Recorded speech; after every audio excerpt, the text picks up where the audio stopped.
My son texted me, "You won't be joining us.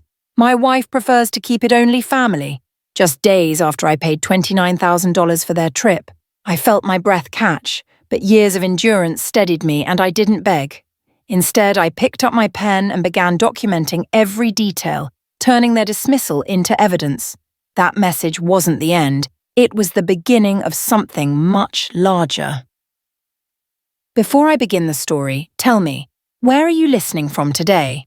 The kitchen was quiet except for the low hum of the refrigerator and the faint scent of baked apples I had set aside earlier.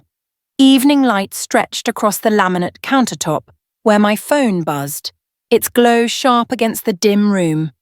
I reached for it, expecting something ordinary, maybe a note from Drusilla asking about church on Sunday. Instead, Lucan's name filled the screen, and the words beneath it pierced straight through. "You won't be joining us. My wife prefers to keep it only family." Family. That single word cut deeper than any argument we had ever had. My throat tightened. I steadied my hand on the back of a chair, the wood cool under my fingers. The coffee in my mug had gone lukewarm, but I took a sip anyway, just to keep myself from gasping. I typed a single reply, "Okay." A single word punctuated with a period that felt like a nail driven into wood. No pleading, no protest, just that one word to preserve dignity. I set the phone down and looked around at the objects scattered across my counter. Cruise brochures, a sun hat still with its tag, travel-size sunscreen I had picked out after checking that Isolde couldn't have shellfish on board. I had spent weeks planning, circling dates on the calendar, comparing mobility options, making sure I could keep up despite my knees. Now all of it was redefined by one text. My careful preparation became presumption. My kindness was recast as intrusion. I stood straighter, the way I had learned on hard church benches and PTA meetings decades ago.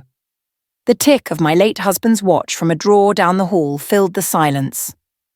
I almost added a smiley face to the message, before sending it, then deleted it. Dignity, I reminded myself, isn't loud.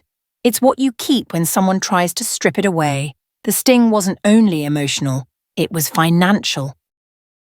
I opened the file drawer near the fridge, sliding out a folder marked House, Lucan, Isolde, Repairs Closing. Inside was the copy of a cashier's check. $29,000. I had written it out last month without a moment's hesitation. Roof work, nursery drywall, and closing costs. Paid in full by me. I ran my fingers over the cool paper, noting the bank stamp, the contractor's notes, the scribble from Oren, my financial advisor. Funds cleared. I laid the receipt beside the phone, staring at the two of them side by side. The cost and the cut. My son's text telling me I wasn't family, and the ledger proving I had financed the very home where this exclusion was being declared. Numbers don't lie. I whispered under my breath, if love is a verb, it shows up in the ledger and the living room. I didn't call. I didn't send paragraphs of hurt. Instead, I chose the tactic that had kept me strong through widowhood. Silence with a spine. I rinsed the mug, wiped the counter, and counted to 10 twice, moving with the rhythm of someone determined not to explode before the right moment. Every gesture, placing the mug back, folding the towel, locking the drawer, was a vow of restraint. Then I pulled out my pocket planner and jotted a note in neat script. Call. Drusilla Keane tomorrow. Ask. Accounts. Cards. Breadcrumbs for myself, not for anyone else. I saved the text and the receipt as paired exhibits, like evidence in a case I hadn't yet filed but knew I would. The porch light flicked on with the timer outside. Shadows deepened across the living room, and I could hear a neighbour's dog bark once before settling again. I picked up the phone, photographed the text and the receipt, and emailed them to myself with the subject line, for Anora, family trip / house. I slipped the key to the drawer onto my ring, next to my husband's old locker tag, and whispered a word I had never said with such weight before. Tomorrow. Dawn crept into the kitchen, the soft orange light stretching across the linoleum floor. I sat with my coffee, hands wrapped tight around the mug, when I dialed Drusilla. She answered on the second ring, her voice carrying that mix of caution and urgency I had learned never to ignore. "Honora," she said, "you need to check your accounts. Something's not right. Paper trails don't lie. People do." I leaned back, staring at the ceiling, listening to her words sink in. Drusilla and I had leaned on each other through tax seasons and funerals, the kind of friendship only time and survival forge. I jotted down her warning in my planner. Check bank, don't trust face value. My pulse quickened. Trust, I thought, is good, but verification pays the bills. I told her I'd handle it, and she sighed, her silence saying what neither of us dared to voice aloud, that sometimes betrayal comes wearing the face you love. After hanging up, I slipped into my walking shoes and pulled on a sweater.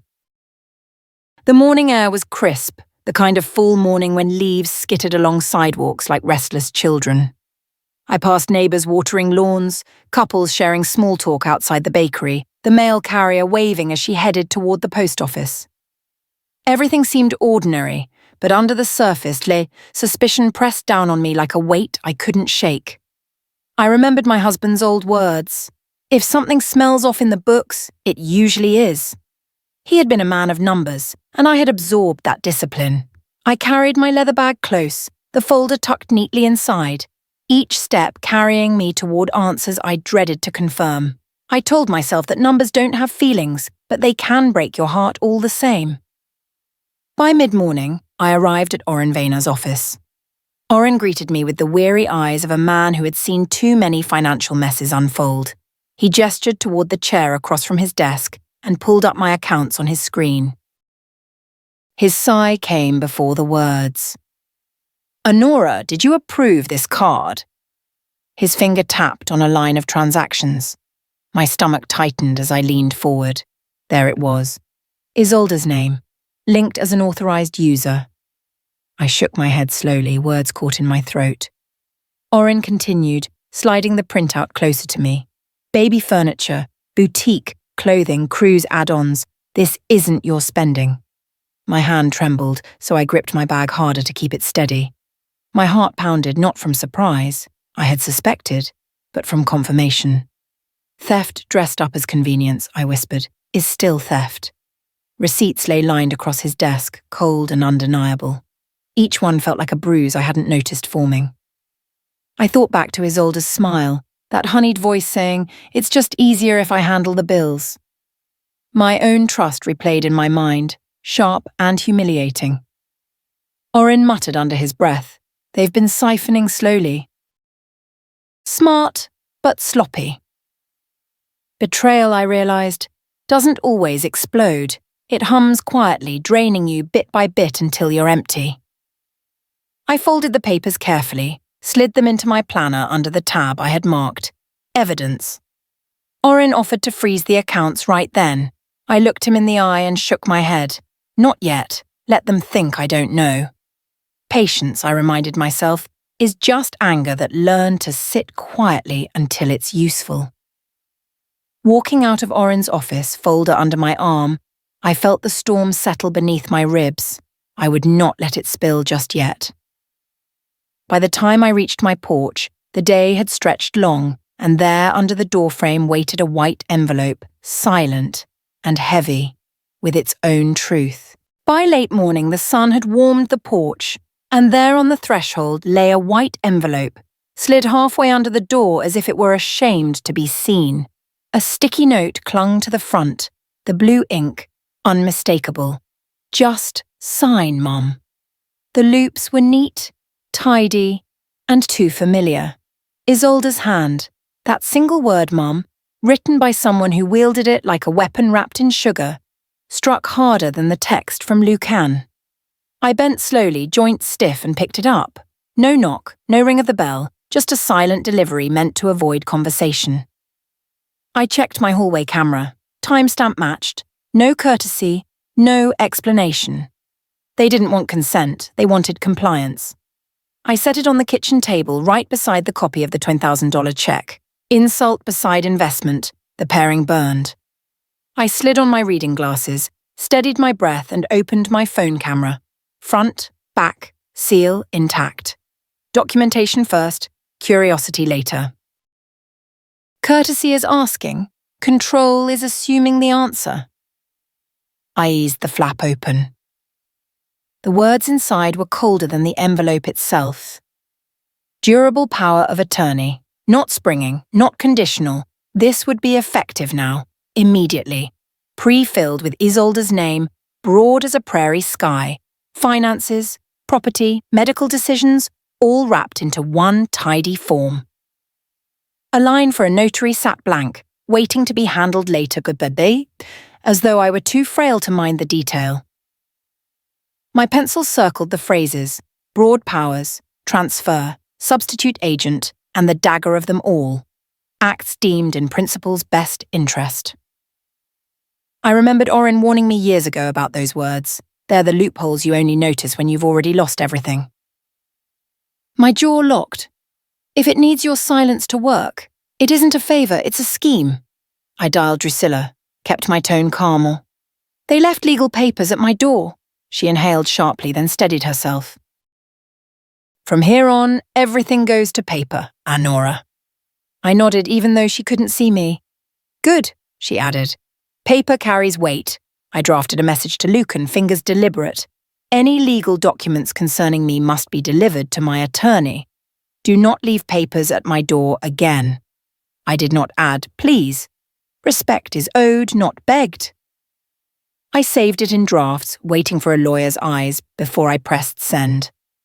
Silence could serve me longer than impulse. The envelope slid into a clear sleeve. I wrote the date and time across the top.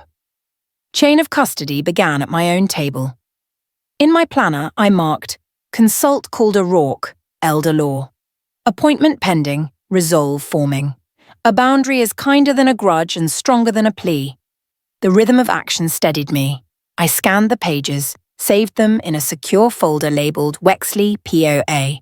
I activated text alerts at my bank, filed a fraud alert, and ordered a fresh credit report. My manila folder thickened with evidence, the $29,000 receipt, the envelope, the photos. What had been my kitchen now resembled a command post. Prepared beats paranoid, one has receipts. Yet one page caught me harder than the rest. Tucked behind the signature line was a refinance pre-approval. My name listed as supporting principal.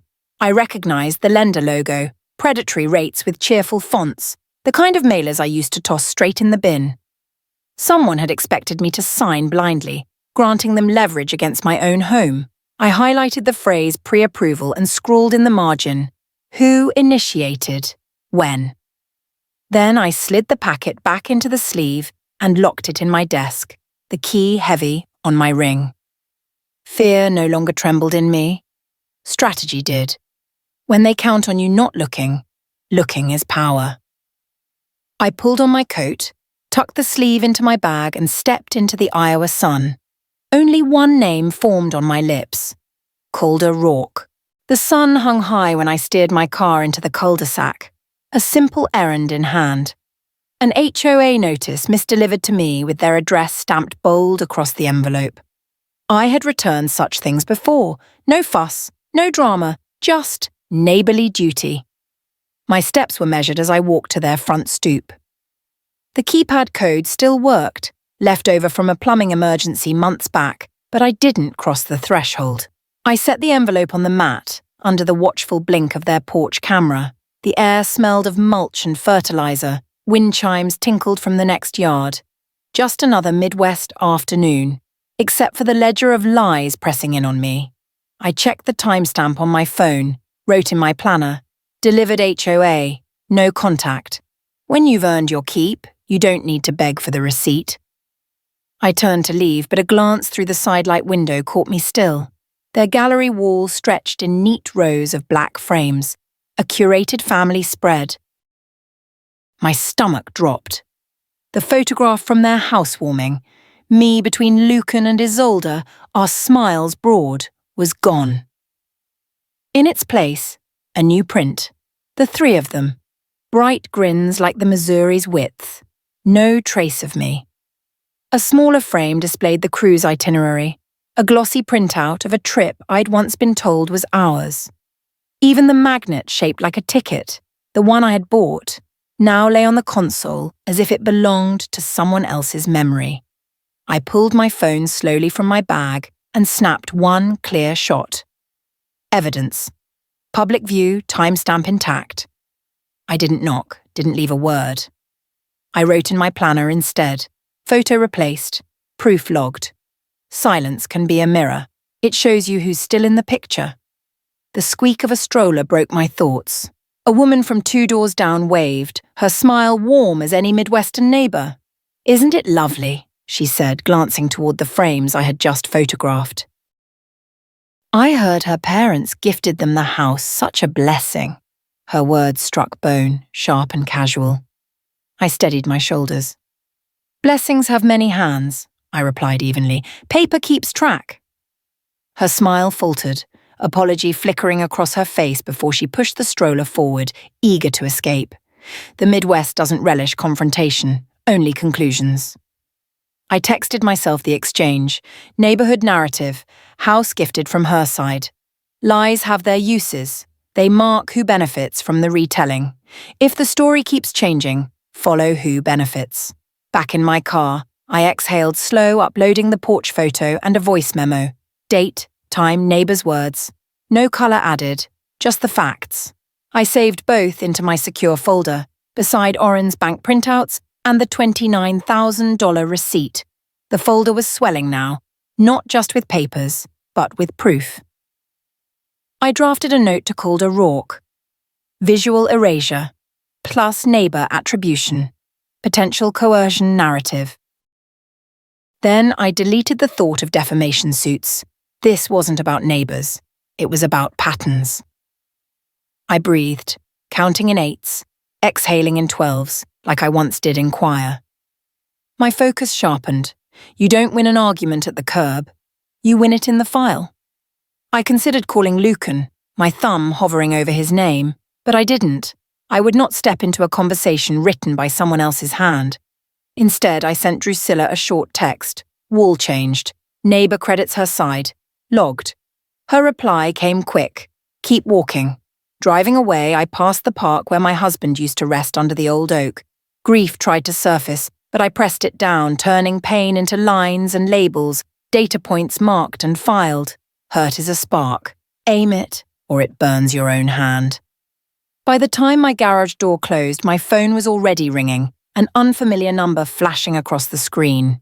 Mid-Prairie Bank wanted to confirm a few details. The phone rang just as the light outside dimmed into late afternoon. The caller ID flashed Mid-Prairie Bank, a name I knew but had never called me before. I picked up, steadying my tone. A polite voice introduced herself as an account officer. "Mrs. Wexley, we're calling to confirm refinancing details associated with your name." My stomach tightened. I asked for specifics: loan amount, property address, authorization trail. She explained calmly that the Breyers' signatures were already pending, my name listed as a co-supporting principal. My pulse thudded at her words, but my voice didn't betray me. I thanked her, wrote the time in my planner, logged her name, and hung up. The scheme had moved from whispers to ink. If strangers know your business before you do, you've already been written out of the script. Minutes later, my phone buzzed again. Lucan's name glowed on the screen, but the voice that followed didn't sound like my son. It was tight, hurried, rehearsed. "Mom, just sign it. It's routine. Don't complicate this." I let him finish before I cut in. "Routine doesn't arrive in secret envelopes," I said, crisp as glass. The line went silent, and then his voice sharpened, harsher. "Isolde's right. You're making this harder than it is."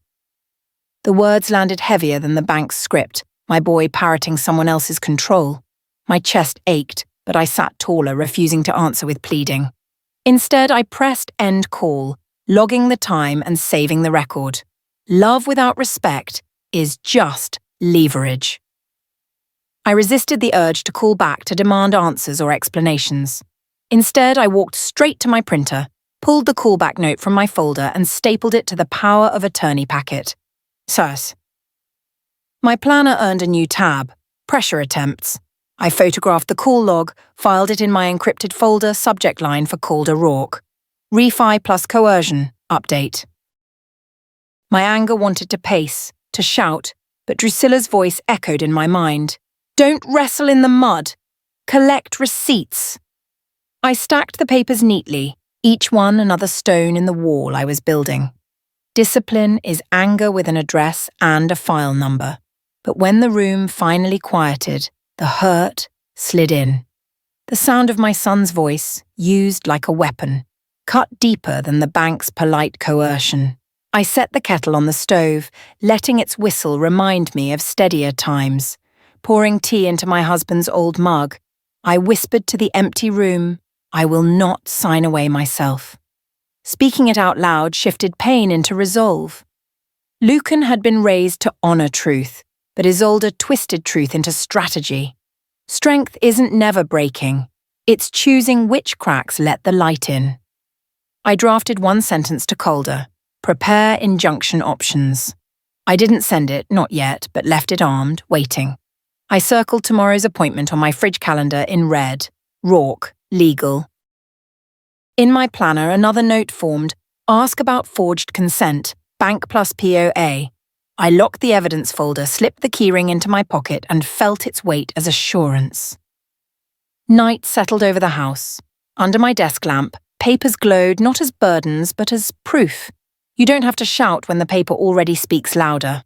Morning light spilled across my living room floor when Drusilla knocked, sharp and deliberate.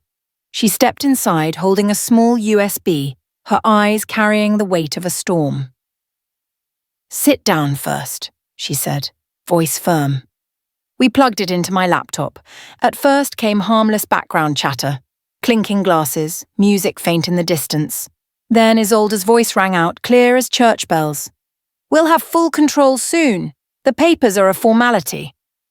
My stomach clenched as laughter followed, her tone dripping with certainty. Another voice asked when, and Isolde replied, before the cruise, ideally. Punctuated with a laugh too casual to be innocent, my fingers tightened on the table's edge. We logged the file immediately. Date, time, device model. I copied it into my secure folder, then onto an encrypted drive. I wrote a transcript header and underlined full control twice. Some truths don't need a spotlight. A microphone is plenty. By late morning, I was in Calder Rourke's downtown office. His conference table became a battlefield as I laid out the USB, the white envelope, and the banknotes in careful order. Calder scanned quickly, his words clipped. Pattern. Coercion risk. Attempted durable POA. Refi in motion. He listed steps like a surgeon. Draft revocation notices. Notify lenders of non-consent. Preemptive letters to Mid-Prairie Bank. Lock the title. Expand fraud alerts. He explained the trap of durable versus springing powers, mine unsigned but still dangerous if left dangling.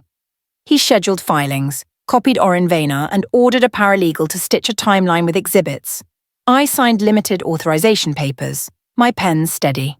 Strategy is grief with a checklist. Mid-discussion, my phone buzzed with a local number. I let it roll to voicemail and the transcript popped up on my screen. A chipper broker's voice spoke of your supportive role and mentioned appraisal dates and gift of equity narrative from her parents. My jaw clenched. Calder nodded once, then dialed back from his office line, speakerphone between us. The broker repeated it all without hesitation. I asked short, polite questions, nothing more. Calder's pen scratched fast, catching every time, name, phrase. Before hanging up, I requested the disclosure packet for my records. He agreed to send it to Calder's office email. Evidence had walked itself right into our hands. A liar's favourite tool is confidence. Ours is a record. Calder moved briskly, drafting 3 letters. Lender, non-consent, POA rejection, preservation notice to block record tampering. No direct confrontation, he instructed. Let the filings speak. I texted Orin a single line. Expect legal notices. Hold unusual transfers. Together, We added the neighbour's remark, crediting the house to Isolde's parents as corroboration of the false narrative. I signed what was necessary. The rest queued for Monday filing. The stack of papers in front of me no longer looked like scars. It looked like a plan. Paper can't love you, but it can protect you. Stepping outside, the Iowa sun was frank, the air sharp with autumn. I messaged Drusilla. USB logged, broker slipped, letters drafted. She replied instantly, "Keep your chin level and your receipts higher." I passed cafe tables filled with small-town chatter and, for the first time all week, I felt taller. My phone buzzed again, this time a family group text. Plans for Sunday brunch, my name absent. I took a screenshot, filed it under public silence, and my lips curved not in sorrow but in resolve. Exclusion is instruction. It tells you exactly where to push. Sunday morning came with that Iowa quiet, the kind that can trick you into thinking the world is gentle. I drove to the brunch spot alone, parking across the street beneath the shade of an old elm. Through my windshield, I watched families file in, laughter, hugs, the shuffle of coats. The hostess read names from a clipboard, and mine wasn't there. My son's laugh carried from inside, warm but distant, while Isolde's voice cut through, assigning chairs as if she were orchestrating a symphony. I opened my planner, where today's page bore one word in red ink. Observe. No confrontation, just collection. Adjusting my scarf, I walked inside, ordered coffee for one, and sat where a mirrored wall gave me a perfect angle on their long table. Sometimes the sharpest weapon you bring is your witness. From my seat, the family table unfolded like theatre. Lucan sat at the head, posture rehearsed, Isolde leaning in at his side. Their cousins, siblings, and in-laws filled the benches.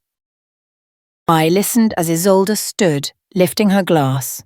We want to thank our parents for making this dream possible. My stomach knotted at that word hour, erasing me with a single syllable. Napkins embroidered with a cruise logo lay folded at each plate. A cruel touch, my absence tucked into the linen.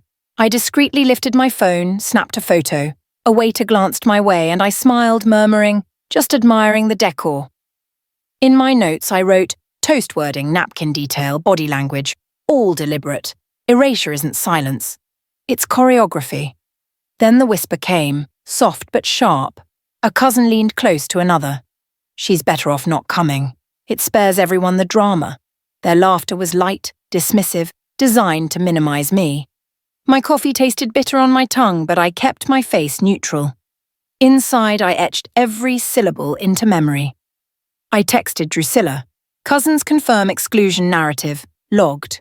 She replied with one word. Good. I opened my planner, writing, public framing, me as burden. The phrase would not disappear into air. It would be dismantled. Dismissal in daylight is still evidence at night. That's when I noticed it. A small black device tucked near the floral centerpiece, lens angled outward. Lucan adjusted it once, subtle, then Isolde tapped her phone. A live stream, maybe. Or a recording for their chosen story. My pulse steadied, not spiked. I photographed it with timestamp proof. They weren't just excluding me, they were drafting me as villain, building their narrative with curated footage. I whispered under my breath, not their editor. I drained my cup, left bills on the table and stood without hesitation. When they script you out, script yourself back in. Crossing the street to my car, I sat in silence for a full minute before starting the engine. The ache in my chest was real, but sharper was the clarity. I dictated into my phone. Brunch exclusion documented, toast transcript. Overheard remark, hidden recording device. My voice steady, not shaken. I added, patterns confirm narrative theft plus surveillance, escalate legal. Then I drove to the riverfront, letting the water's shimmer temper my fury. I texted Calder. Hidden device at brunch, likely narrative control. Need discovery options. The calmest note in a storm is still part of the song. Back home, I compiled the brunch evidence, sliding it into the folder that had grown heavier by the week. Bank calls, gallery wall, white envelope, and now this. the pattern undeniable. Across the top page, I wrote 3 words in red ink: consent, narrative, control. My planner carried today's entry: observe, escalate Monday. Alone in the kitchen, I said it out loud. They've mistaken silence for surrender. Survival isn't quiet, it's patient. By nightfall, Calder had already replied with a single sentence: then we file tomorrow. I parked one house down, engine off, hands steady on the wheel. 2 moving vans already sat heavy in the Breyers' driveway, and a realtor's sedan idled nearby. Elias Dawn and Seraphine Latimer stood with a folder in hand, calm as church ushers, their names freshly inked on the deed addendum. Closing had been finalised that morning. My own red folder sat on the seat beside me, filled with lender non-consent letters, POA rejection, the broker's transcript, and the USB statement, all stamped by Calder Rourke. I checked my photos again. The missing picture from the wall, the brunch device, the envelope on my porch, each labelled, time-stamped, proof that daylight was my best witness. Neighbours' blinds twitched. I stepped out, folder in hand, knowing this wasn't a fight, but a reading of facts. Truth travels best at walking speed, visible, verifiable, and not in a hurry. Lucan and Isolde pulled up just as the movers shifted boxes from the van. Their laughter thinned, then vanished when they saw the trucks. Confusion turned to calculation in an instant. Isolde barked first, her voice sharp. "You can't do this. We have a refinance pending." I looked her straight on, my tone level. "Not anymore. Read page 1. I handed Lucan the packet. Title reversal filed, sale recorded, POA rejected, lender notified. His hand shook as he skimmed, stammering, "Mum? How?" I answered evenly, "By not arguing with you on the phone." The realtor, professional and unshaken, greeted them politely, confirming the closing had gone through. The buyers nodded, courteous but firm. Power is louder on paper than in a raised voice. I laid the exhibits in sequence on the hood of their car: the white envelope trap, the bank's routine call transcript, the broker's voicemail, and the USB transcript line. Isolde's own voice declaring, "We'll have full control soon." Isolde lunged for the stack, but I tapped it back toward her. "Yours to read, not to remove." Lucan's colour drained, his voice barely audible. "Isolde, what did you tell them?" She straightened, chin high, spitting out, "We were helping her." My reply was measured, cold as a ledger. Help doesn't hide. The neighbours heard it. I didn't need to repeat it. Then I slid forward one more sheet, a preservation notice warning them that alteration, deletion, or harassment would land them squarely in court. In daylight, lies run out of shade. Elias Dawn spoke with kindness, as though smoothing the ground under a fresh foundation. "We appreciate your understanding. We have a clean closing," Seraphine added. "We'll take good care of the place." The realtor pressed the new keys into their hands. I held the old spare key, turned it in my palm, then dropped it into Elias's hand. Final, deliberate. Isolde raged about her rights, but I lifted the USB sleeve and said calmly, "Here are yours. Due process." Lucan's shoulders sagged, his voice breaking. "Mum, we didn't mean—" I cut in, gaze steady. "You didn't mean to get caught." The movers rolled past them, carrying boxes, orderly and inevitable, like time itself. Justice isn't dramatic, it's consistent. Later, in my new apartment, I hung a single frame, not a family portrait, but a picture of the oak tree that had outlasted all our storms. I called Drusilla and said, "It's done." She replied softly, "So are they." No more needed saying. I sent Orin one message. "All freezes stand." I sent Calder another. "No contact going forward. Law only." Then I brewed tea, opened the window, and listened to children laughing in the courtyard, unguarded, unscripted, free. I whispered only to myself, being alone beats being used. Freedom is the quiet after you stop explaining.